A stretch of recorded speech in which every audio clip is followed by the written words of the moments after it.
재개발 투자법도 중요한데 사람들이 관심 있는 건 방법도 방법이지만 어디에 할지가 가장 중요하지 않을까요? 사장님, 팁 좀 주시죠. 예.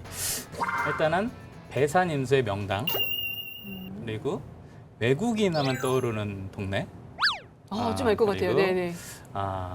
강북 최대 규모의 재개발 사업으로 2조 원의 5,800세대가 넘는 세대를 자랑하는 이런 재개발 사업입니다. 아시겠죠? 예, 이제 그러니까 네. 이태원 하니까 딱 거기서 네. 힌트를 딱 잡았어요. 용산 구민입니다.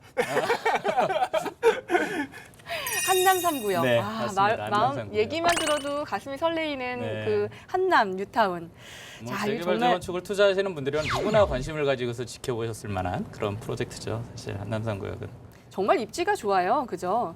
그 한남 3구역이 요즘에 정말 관심을 한 몸에 받고 있잖아요. 네. 그 이유가 뭘까요? 한남상구역은 일단 전형적인 배산 임수 단지죠. 어떻게 보면 남산을 비롯해서 이렇게 산이 뒤쪽에 있고 앞쪽으로는 남쪽으로 특히 강남에서 가질 수 없는 뷰예요. 이건.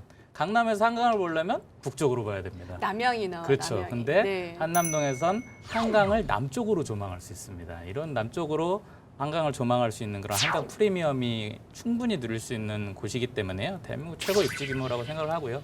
물론 지금은 이제 구릉지 형태로 되어 있지만 여기에 이제 아파트를 어떻게 짓느냐에 따라서 구릉지이기 때문에 당연히 또 한강뷰 세대를 더 많이 지을 수도 있는 그런 곳이죠. 그래서 많은 사람들이 기대를 갖고 있다라고 저는 생각을 하고요. 뭐 교통면이나 모든 면에서 봤을 때 월등한 단지라고 생각을 합니다. 되게 마음에 드는 배산 임수네요. 뒤로는 남산, 앞으로는 한강. 그렇죠. 그 어느 배산 임수냐에 따라서 집값이 많이 좌우가 되거든요. 네. 자, 한남하면요 강남 부럽지 않은 그런 이미지를 갖고 있어요. 일단 한남 더힐. 한남더일. 예, 방탄소년단이 매입했다 그래가지고 이제 경비실에 딱 막아서 안에 들어갈 수가 구경 못해요. 그다음에 또 떠오르는 게 유엔 빌리지. 재개발 투자를 공부했거나 네. 재개발 투자를 관심을 두고 보셨던 분들은 특히 오래전부터 보셨던 분들은 딱 꼽는 거 두 개가 바로 이 한남 뉴타운하고 또 그다음에 하나는 성수지구. 성수 전략 그 두 개입니다. 근데 네. 한남 3구역은 당연히 한남 뉴타운에서 가장 큰 규모고 가장 빠른 사업 속도를 자랑하는 곳이고 한강 조망이 나오는 라인도 가장 면적이 넓어요. 그래서 안 볼 수가 없죠. 관심은 있으나 갖고 있느냐? 못 갖고 있죠. 자, 안 갖고 있어가 아니에요. 못 갖고 있습니다. 있죠. 왜 못 갖고 있을까? 한남 뉴타운에서도 한남 3구역, 뭐 한남 5구역, 한남 4구역 이런 지역들은 옛날부터도 비쌌습니다. 그래서 투자금이 많이 든다는 네. 말씀이시죠? 그래서 이제 뭐 네. 쉽게 들어가지 못했기 때문에 선택하지 못했던 부분도 있고요. 예, 그렇죠. 최근에 좀 속도가 빨라져서 뉴스에서도 좀 많이 보이고 있는 것 같은데 그 속도가 재개발은 정말 중요하다고 말씀을 해주셨는데 이 한남 뉴타운에 대한 이야기를 들으면 조금 이렇게 찾아오시는 분들도 좀 많이 안타까운 이야기들이 많아요. 왜냐면 여기가 정말 좋은 건 아는데 너무 오래 걸려가지고 그렇죠. 이게 어느 정도까지 왔고 그 다음에 이제 분양은 도대체 언제쯤 하는지 지금 뉴스에서 이제 보긴 봤는데 이게 좀 궁금하기는 해요. 이게 정말 사실 하긴 지금 하는지. 이제 사업 시행인가를 바꿔서 이제 시공사를 선정할 차례입니다. 이제 시공사를 선정하게 되면은 그 이후에야 이제 본격적으로 사업이 시작된다고 생각을 해요. 그래서 사업 시행을 받고 시공 선정하고 조합원 분양 신청 받고 그다음에 조합원 분담금 결정하는 뭐 관리 처분을 하고 이런 단계들을 모두 거쳐서 2주 철거를 거쳐서 착공까지 하려면 아직도 시공 선정 후에는 한 2, 3년 정도는 더 기다리셔야 되지 않나. 그래서 네. 뭐 여기에 일반 분양을 추후에 받고 싶어하는 뭐 조합원이 아니신 분들 그런 분들 같은 경우에도 아직은 좀 시간이 기다려야 되지 않나 싶은 생각이 듭니다. 한남 뉴타운에 네. 그러니까 이 한남동 보강동 일대에 네. 재개발한다고 막 돌고 부동산 투자 움직이고 했던 게 90년대 후반부터예요. 네. 99년 이때부터거든요. 그래서 그 당시에 이 99년에 뭐 재개발한다는 거 루머다 막 이런 식으로 용산구청에서 무슨 공문도 보내고 막 그랬던 적이 있어요. 그 2003년에 2차 뉴타운으로 지정됐거든요. 진짜 20년 걸려서 요만큼 온 거예요. 그래서 투자하신 분들 진짜 힘드셨을 텐데 뭐 사실 최고의 입지는 뭐 어디 안 가는 거고. 그거는 뭐 그렇죠. 누가 말해도 네. 예, 그래서 큰 이슈가 지금 이제 최고의 입지라는 말씀을 하셨는데 이 한남 뉴타운 하면 항상 얘기하는 게 있어요. 이 한남동이 그 재개발 사업을 성공하게 되면 정말 강남의 입지를 뛰어넘을 수 있을 것이냐 이거에 대한 그 이슈가 계속 나오고 그렇죠. 있거든요. 네. 그거에 대해서는 어떻게 생각하세요? 저는 뭐 두 분이 어떻게 생각할지 몰라도 네. 한남이 강남보다 낫다라고 생각해요. 아 진짜요? 네, 한남이 강남보다. 이게 교육적인 면 그리고 현재 갖추어진 기반 시설 면 이런 면에서 보면 지금 당장은 아니라고 생각을 하죠. 근데 향후의 가치를 본다면 한남 뉴타운 일대가 다 개발이 되고 그리고 그 지역에 들어선 아파트가 지금까지 보던 아파트가 아닌 거예요. 강남에서 획일적으로 지어놓던 35층짜리 아파트를 짓는 게 아닙니다. 한남 뉴타운에 한남 지금 현재 3구역. 저는 강남을 뛰어넘을 수 있는 유일한 동네가 저는 한남동이 아닌가 그런 생각이 강북에서 강남을 뛰어넘는 네. 다리가 나오면 한남일 네. 것이다. 네. 자 그럼 여기서요 조금 의견이 좀 갈리는 것 같아가지고 우리가 거수로 네. 그러면 한남 뉴타운이 그 재개발 사업에 성공을 하게 되면 강남을 뛰어넘을 수 있을 것이다 없을 것이다 OX 퀴즈 한번 합시다. 네. 자 하나 둘 셋 강남을 뛰어넘을 수 있다. 왜요? 아 여기 의견이 갈리네. 저는 하트를 했어요. 뭐가 아니라. 그럼 왜 안 된다고 생각하시는지 한번 이유를 들어볼까요? 아니, 사실 뭐 안 될지 될지는 가봐야 아는 건데 넌 어디에 베팅할 거냐라고 하면 조금 아직까지는 한계가 있다. 장기적으로도 한계가 있을 수 있다라고 생각해요. 한남 뉴타운 같은 경우는 정비 계획 수립할 때도 생각보다 중소형 비율이 되게 높아요. 중소형이라고 하는 건 결국 20평대의 소형 아파트가 많다는 얘기잖아요. 소형 아파트에 부자들이 들어가 살 수 있느냐? 저는 어느 정도 한계는 있다고 생각해요. 그래서 이제 그런 부분들, 한강 전망 이런 장점도 있지만 이런 큰 밑그림에서 있는 부분들이 조금 전체적인 단지의 고급화라든가 이런 거에서는 어느 정도 약간 좀 한계가 있을 수 있잖아 생각하고요. 한편 그러나 알 수 없는 게 뭐냐면 한남 근래 실거래가 나온 거 보면 최고가 아파트들은 아까 말씀하셨던 한남더일 이런 쪽에서 나왔거든요. 그러면 결국 부자들도 와서 선택해서 뭐 80억, 60억 이런 돈을 주고 아파트 한 채를 구입하는 사례들이 그 인근에서 일어나고 있다는 얘기예요. 그러니까 긁지 않은 로또.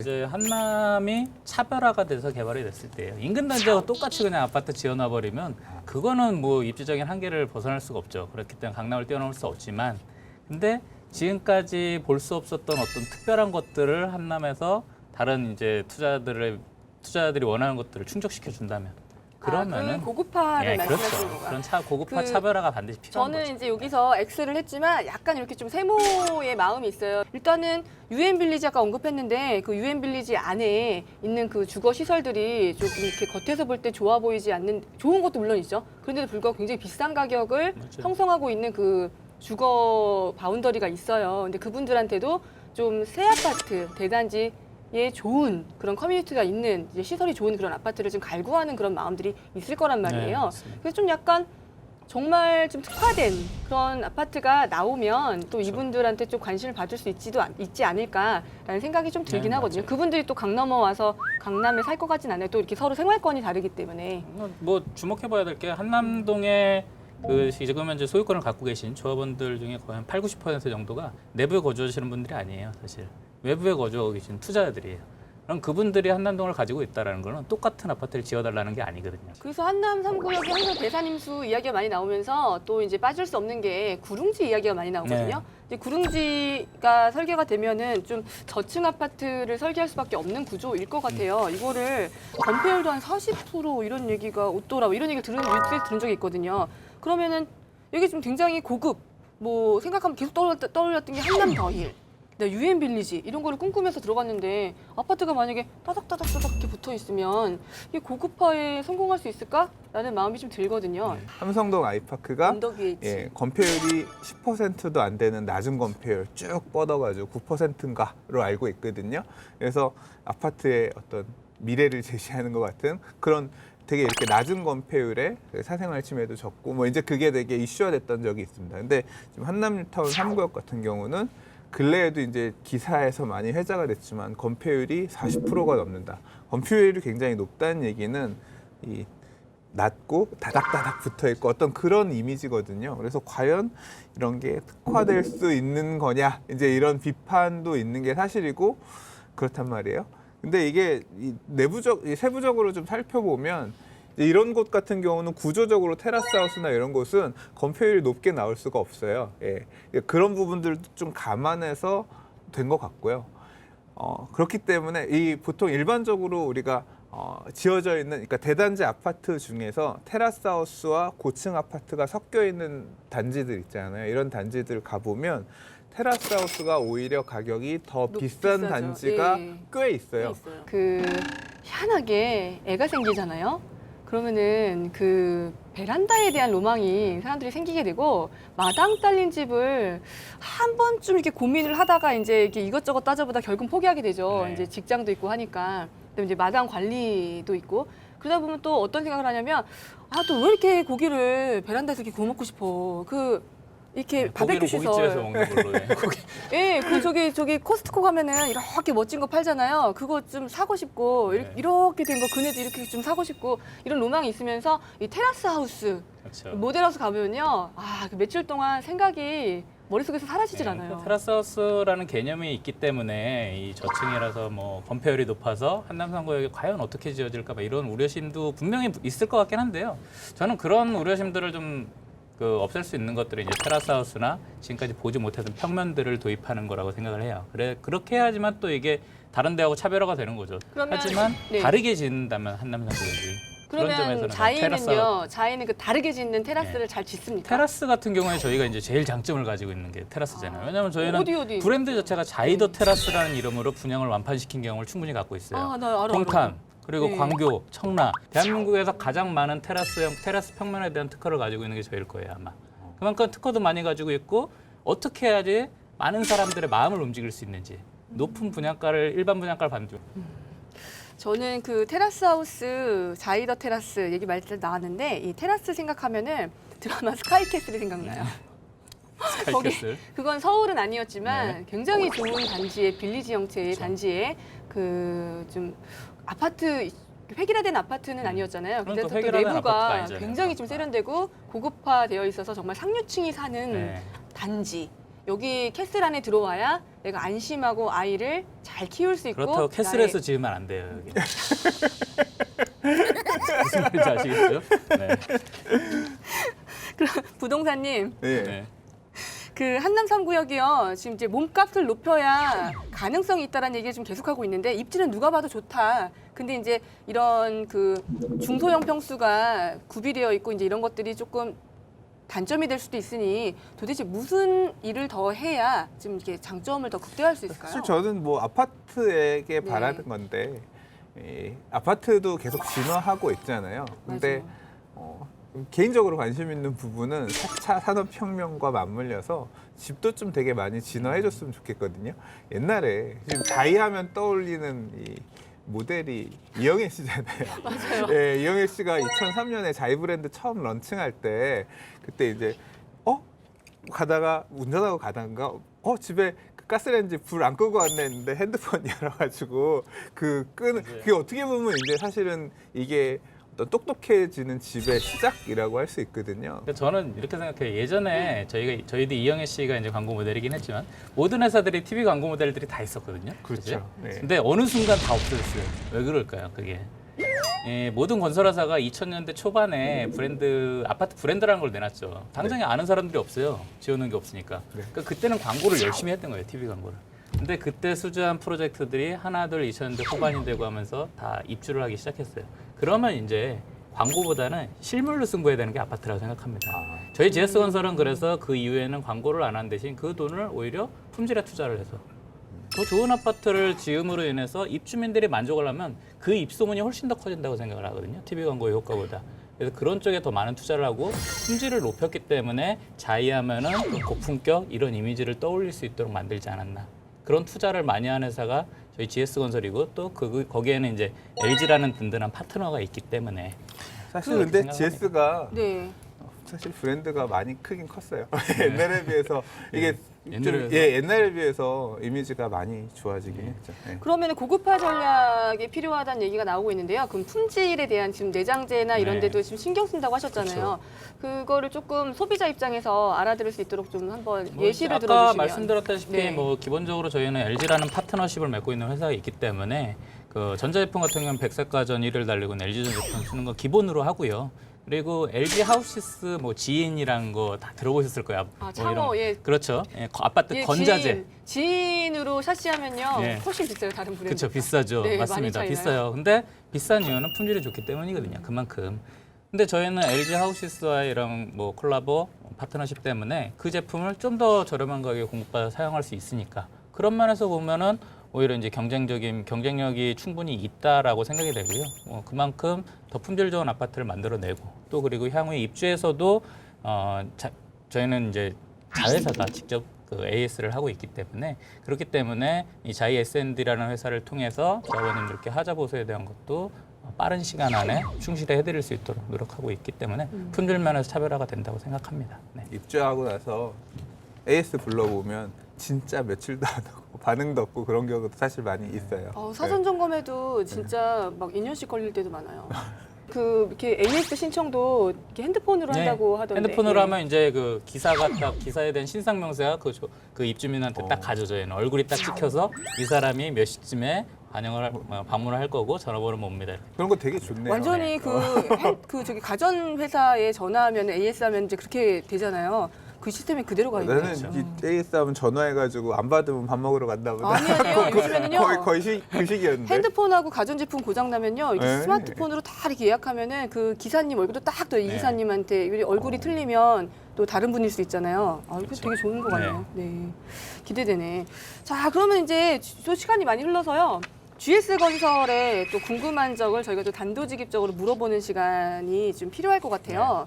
그래서 저는요, 아까 이제 조금 언급되고 지나갔는데 다른 건설사들은 요즘에 프리미엄 브랜드가 많이 나오고 있거든요. 저희 같은 경우에는 이제 네. 프리미엄 브랜드라는 것을 따로 만들지 않았습니다. 그 이유는 이 자이라는 것 자체가 자이라는 아파트를 사는 모든 조합원님들한테는 자부심을 똑같이 드려야 된다라고 생각을 기본적으로 하고 있고요. 이렇게 생각해요. 프리미엄 브랜드를 만든다는 건 브랜드가 시장에서 통용이 안 됐기 때문에 새로운 돌파구 전략을 찾은 거라고, 마케팅의 수단을 찾은 거라고 생각을 합니다. 예를 들어서 샤넬이랑 루이비통 같은 이런 명품들이 뭐 경제가 안 좋고 해서 잘 안 팔려요. 그러면 이 사람들이 이름 바꿔요? 샤넬, 루이비통 이름 바꿉니까? 안 바꿉니다. 명품은 안 바꿔도 그 자체만으로, 품질만으로 누구나 사고 싶어하는 게 명품인 거예요. 이게 굉장히 네. 설득이 그게 굉장히 좀 아니라 엄청 경쟁사를 디스하고 계신 아니에요. 것 같아요. 저희는 굉장히 저는 그런 사람이 아닙니다. 샤넬하고 에르메스 얘기를 하시니까 굉장히 좀 어쨌든 자이는 레미안도 그렇고요. 네. 이름 한 번 안 바꿨어요, 지금까지. 근데 모든 사람들이 사고 싶어해요. 왜? 거기 살고 있는 사람들한테 자부심을 주니까라고 저는 생각을 해요. 그런 네. 면에서 프리미엄 브랜드를 붙였기 때문에 그 아파트가 좋다? 결국엔 똑같은 회사가 짓는 거라고 생각을 합니다. 그러면은 생각해 보니까 작년에 서울에 네. 한 28개 정도 단지가 청약을 했던 걸로 알고 있는데 그 되게 중에서 뜨거웠죠. 예, 예. 1, 2, 3등이 GS 그렇죠. 건설 예. 쪽에 자이가 진짜요? 경쟁 네, 저희가 뭐 많이 1위가 이제 저- 개포 8단지, 네. 고동 6단지, 그리고 마포의 프레스티지 자이까지 해서 염리상구요. 염리상구까지 예. 네. 세 개 단지가 이제 그러네. 1, 2, 3위를 했었죠. 예. 그만큼 어마어마했었죠. 자이라는 이름을 하면은 그래도 많은 사람들이 청약 통장 풀어서 청약을 하고 싶어하는 단지라는 거죠. 예. 그 강북의 최고의 입지로 스포트라이트를 밟고 있는 이 한남 3구역에 대해서 알아봤는데요. 그 한남 3구역을 저희가 마지막으로 한 줄 평을 딱 네. 하고 싶어요. 부동산님부터. 갖고 싶다. 와닿는다. 진짜 마음 아프다. 더 말이 필요가 없네요, 진짜. 네. 저는 뭐 강남의 시대는 갔다. 한남의 시대가 온다. 세다. 네. 새로운 주거 문화를 만들 한남 3구역. 이렇게 정리를 하고 싶습니다. 카피라이트 같네요. 예. 솔직하게 말해요. 네, 솔직하게 말씀하죠. 저는요, 네. 조합원의 마음을 잘 알고 있어요. 잘 아시지 않아요? 약간 우리 사장님 어깨가 이렇게 좀 어떻게 얘기하다 보니까 자의의 자랑이 돼버리긴 했는데 경영자의 이상 가는 아파트도 저는 충분히 가능할 수 있다고 생각을 하고요. 우리가 그냥 선지개벽했어요. 그걸 잘하는 회사를 뽑아야 되는 게 아니에요. 이 내용 그대로 녹취해서 감사원에 보낼 겁니다. 아무튼 근데 굉장히 네. 사장님이 이런 말씀 하셔도 되나? 뭐 그럼 제가 해야죠. 누가 하겠습니까? 여기서.